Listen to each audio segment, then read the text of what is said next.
नमस्कार, welcome to world affairs. मैं हूं प्रशांत धवन। नाउ रिसेंटली आपने ये वर्ड्स काफ़ी देखे होंगे, आईटीपीओ कॉम्प्लेक्स। जी20 से रिलेटेड ये वर्ड्स बहुत बार आर्टिकल में यूज़ किए गए कि आईटीपीओ कॉम्प्लेक्स बिल्कुल ट्रांसफॉर्म हो चुका है।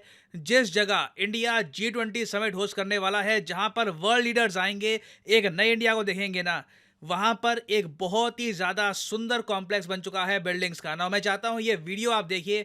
आज के समय भारत सरकार के कई मिनिस्टर्स ने ये वीडियो शेयर करी है सोशल मीडिया पर।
ना ये दृश्य देख कर ना मैं बहुत ज़्यादा खुश हूँ, क्योंकि India is ready. G20 summit Bharat के इतिहास का सबसे बड़ा जियो पॉलिटिकल इवेंट होने वाला है। हमने आज से पहले कभी भी जी20 समिट लीडरशिप लेवल पर होस्ट नहीं किया है।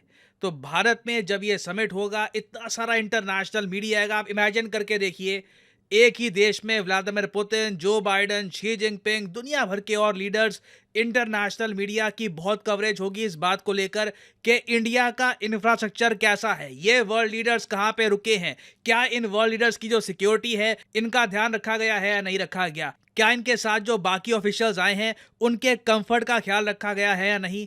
तो ये बात अब साफ दिख रही है कि आईटीपीओ कॉम्प्लेक्स इंडिया ने इस तरीके से प्रिपेयर किया है कि वर्ल्ड लीडर्स भारत में आएंगे और उनको एक झलक दिखेगी ऑफ ए न्यू इंडिया। और इसलिए हमने ये भी देखा कि आज के दिन पीएम मोदी ने इनॉग्रल पूजा भी करी है एट द आईटीपीओ कॉम्प्लेक्स। और ये बात मैं ऐड कर दूं कि ऐसा नहीं है कि जो आपने अभी बिल्डिंग्स देखी हैं बस इनका यूज जी20 के लिए होगा कि जी20 के लिए जो लीडर्स का वेलकम करना था उनके लिए हमने ये कॉम्प्लेक्स बना दिया। नहीं, इस कॉम्प्लेक्स का यूज बहुत तरीके से होगा। मान लीजिए कल को कोई देश है, उसे इंडिया में आकर पिच करना है कि हमारे देश में आप निवेश करिए, हमारे देश में खदानें हैं, वहाँ पे आप पैसा लगाइए। तो उनको ये जो प्रेजेंटेशन करनी है, बिजनेसमैन को बुलाना है ना, वो भी कर सकते हैं ये इस इंटरनेशनल एग्जीबिशन कम कन्वेंशन सेंटर में। और रिसेंटली कई कंट्रीज ने ऐसा किया भी है। और यहाँ पे आप में से कुछ लोगों का सवाल ये हो सकता है कि हम लोग जब भी इसके बारे में कई आर्टिकल पढ़ते हैं, कुछ ट्वीट्स देखते हैं ना, तो वहाँ पे कुछ जगह लिखा होता है कि जी ये आईटीपीओ कॉम्प्लेक्स है, कुछ जगह लिखा होता है कि ये आईईसीसी कॉम्प्लेक्स है। तो ये असल में है क्या, दोनों में फ़र्क क्या होता है?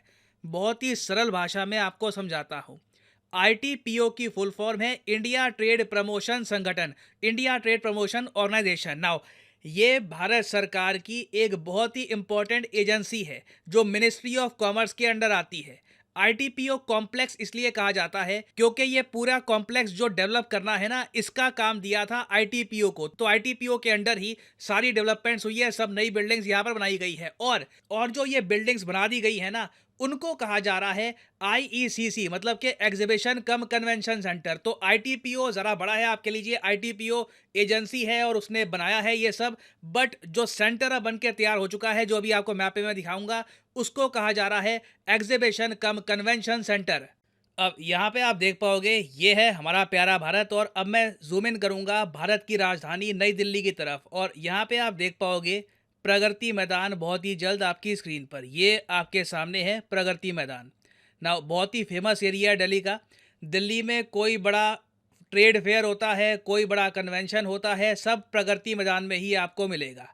और ये ओल्ड प्रगति मैदान की बिल्डिंग्स है आपके सामने, पुरानी बिल्डिंग्स ये थी।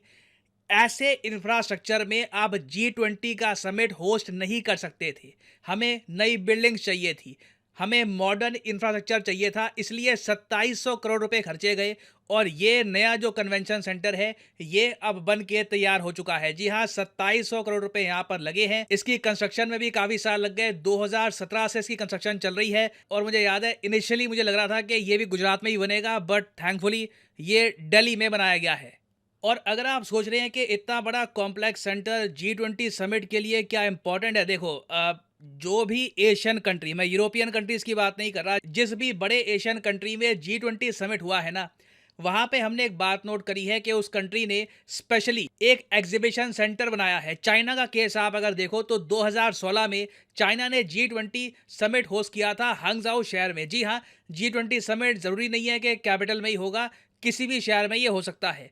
तो जब चाइना ने यह समिट होस्ट किया था ना, उस वक्त चाइना ने एक कंप्लीट इंटरनेशनल सेंटर बना दिया था इस समिट के लिए। ऑफ कोर्स बाद में उस सेंटर का यूज किया गया स्पीचेस के लिए, वेरियस और तरीके के लिए, मगर चाइना का फोकस ये था कि नया इंफ्रास्ट्रक्चर बनाएंगे ताकि दुनिया को ना नया चाइना जो अब बन चुका है, इकोनॉमिकली स्ट्रांग है, उसकी छवि दिखे। और यहाँ पे आप देख पाओगे ये है चाइना का हंगझाऊ सेंटर जो इन्होंने बनाया था G20 के लिए। नाउ डेफिनेटली इंडिया का जो ITPO कॉम्प्लेक्स है विदाउट अ डाउट चाइना के कॉम्प्लेक्स से ज़्यादा भव्य है, ज़्यादा सुंदर है, ज़्यादा स्टाइलिश है। तो अब आप समझ गए होंगे कि ये ITPO कॉम्प्लेक्स इतना स्पेशल क्यों है और इसीलिए PM मोदी ने इस कॉम्प्लेक्स में खड़े होकर एक बड़ी अनाउंसमेंट करी। मैं चाहता हूँ इनकी जो ये स्पीच का एक पार्ट है जो आज के समय काफ़ी वायरल हो रहा है, ये आप सुने।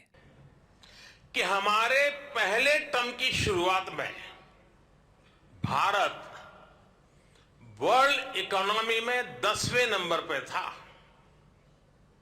जब मुझे आप लोगों ने काम दिया तो हम अब 10 नंबर ही थे।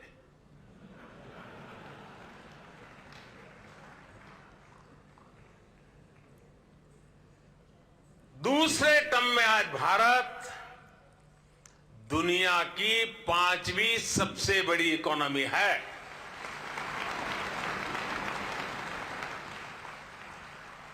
और ये ट्रैक रिकॉर्ड के आधार पर, बातों बातों में नहीं, ट्रैक रिकॉर्ड के आधार पर मैं कह रहा हूं, मैं देश को यह भी विश्वास दिलाऊंगा कि तीसरे टर्म में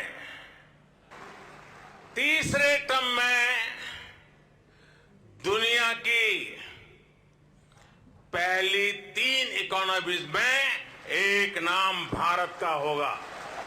यानी तीसरे टर्म में पहली 3 इकोनॉमी में गर्व के साथ हिंदुस्तान खड़ा होगा दोस्तों।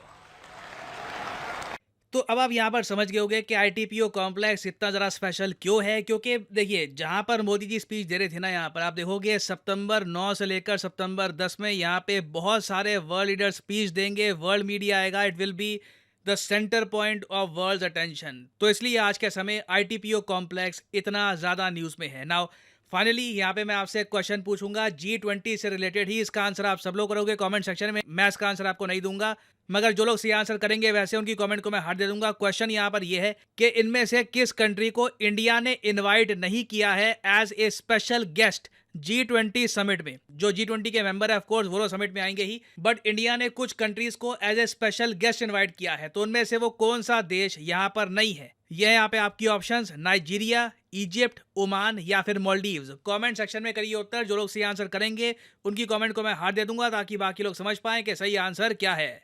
और फाइनली यहाँ पर मैं ये भी ऐड कर दूं कि अनअकैडमी का एक मैसिव डिस्काउंट स्टार्ट हो चुका है। 50% डिस्काउंट आपको मिलेगा ऑन अनअकैडमीज कोर्सेज। तो फॉर एग्जांपल लेट्स से आप लाइफ में एक बार चाहते हैं कि प्रॉपरली UPSC एग्जाम की प्रिपरेशन करनी है, तो कमेंट सेक्शन में जाइए, यहाँ पे आपको ये लिंक मिलेगा, इस लिंक पर करिए क्लिक और यहाँ पे आप परचेज कर पाएंगे अनअकैडमी का UPSC course eight 50% discount. Usually ये डिस्काउंट होता है 10% का, कुछ दिनों के लिए ये डिस्काउंट 50% का आपको मिलेगा। बट इस डिस्काउंट को अवेल करने के लिए सिंपली यहाँ पर कोड डालिए PD10 और प्राइसेस अपने आप गिरना स्टार्ट हो जाएंगे। You will be able to save a lot of money, so use the code PD10 and save money. इसी नोट के साथ ये है वीडियो का अंत। Thank you for listening and as I always say, may the gods watch over you.